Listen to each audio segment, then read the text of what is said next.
Franklin. Hey or something. Hey or something. Oh, alright. Hey. I wonder if I ask a question on the pillow.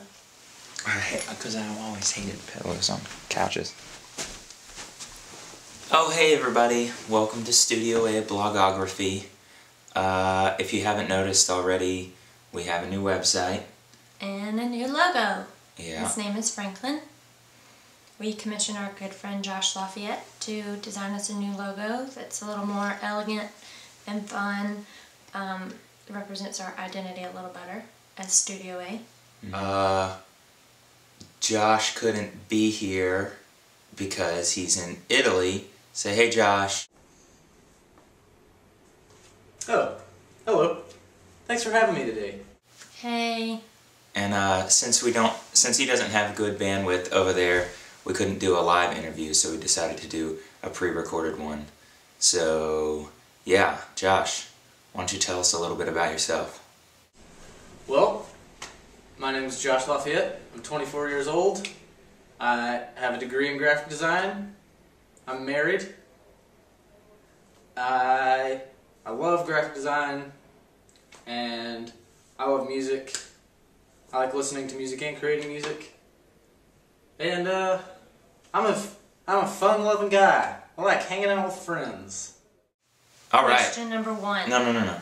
Oh. Now on to the interview questions.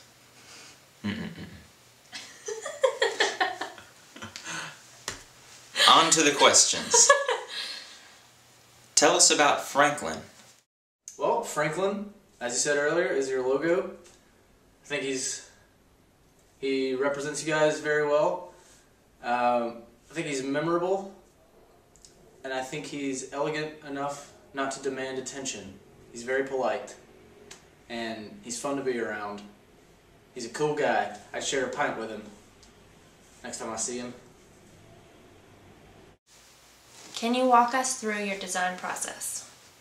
Design process is a very interesting thing.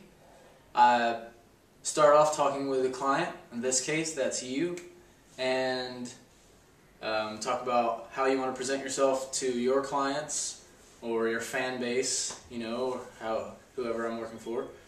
And then I'll get an idea of what you're wanting, and I'll start with paper and pencil, do a bunch of sketches, tons and tons of sketches. I'll go outside and look at stuff, look at the sky, and look at funny people walking by me, and get inspiration from all sources.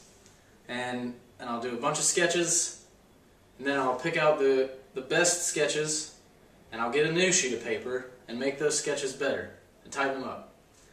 And then put those in the computer, use the magic wand in Photoshop and turn them into something even better, and then use the magic wand in Illustrator, turn them into something even better. And then I'll prepare a few options for you guys and send them to you, and that's when the dialogue between you and I starts. And you'll say something and I'll say something, and we'll go through all the different color options, and we'll pick all the best options, and then we'll come up with something that we both are in love with, and it's a magical situation. You mentioned something in an email about a Swiss grid. What's that? Well, grids are... there's a piece of fuzz. Grids are a common thing in good design, and the reason I specified Swiss grid is because there are web design grids and things like that, but I just used a grid that was developed back in the Swiss period, and it helped. It's what gave the website its long horizontal scrolliness, and it helped me decide on the vertical links, and it just helps keep everything nice and asymmetrical, but cool at the same time.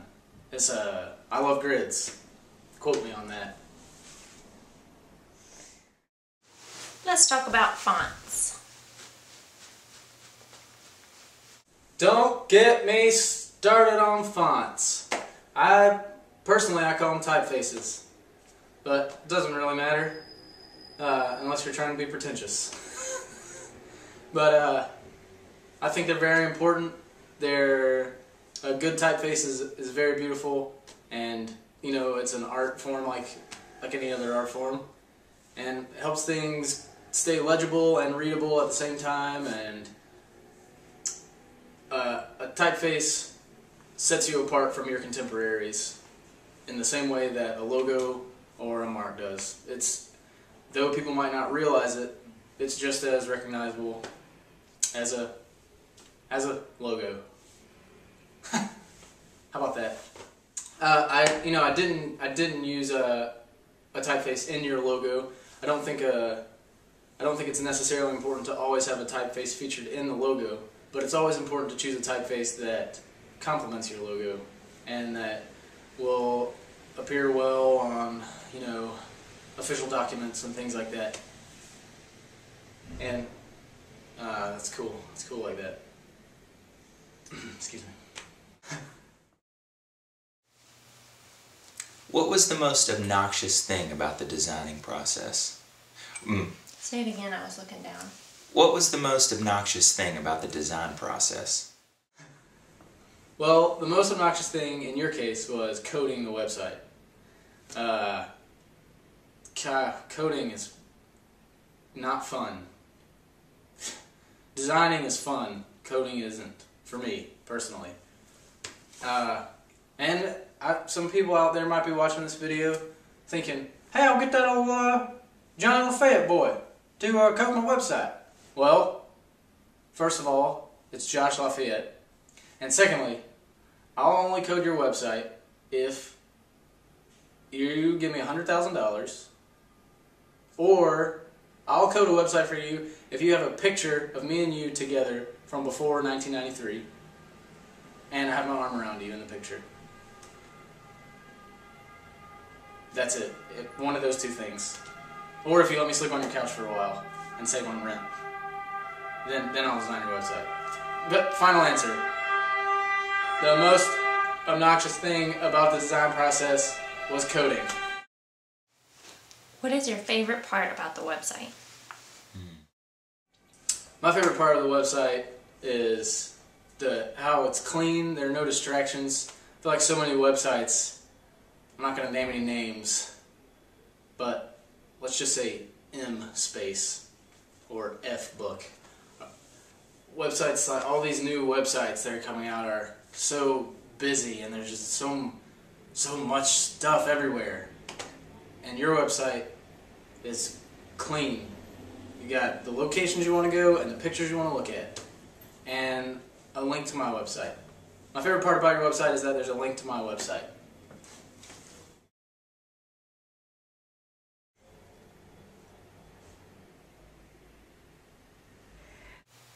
Well, I guess that's it. Thanks for coming. Alright, thanks for having me. Hope you guys enjoyed it.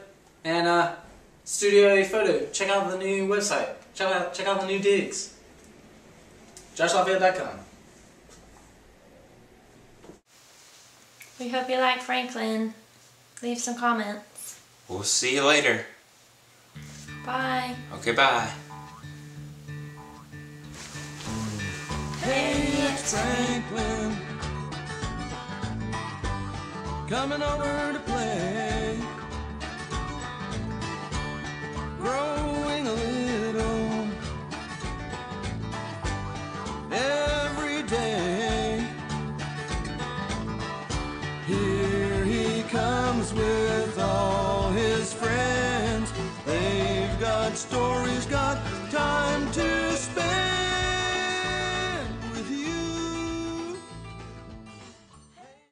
And it's a magical situation.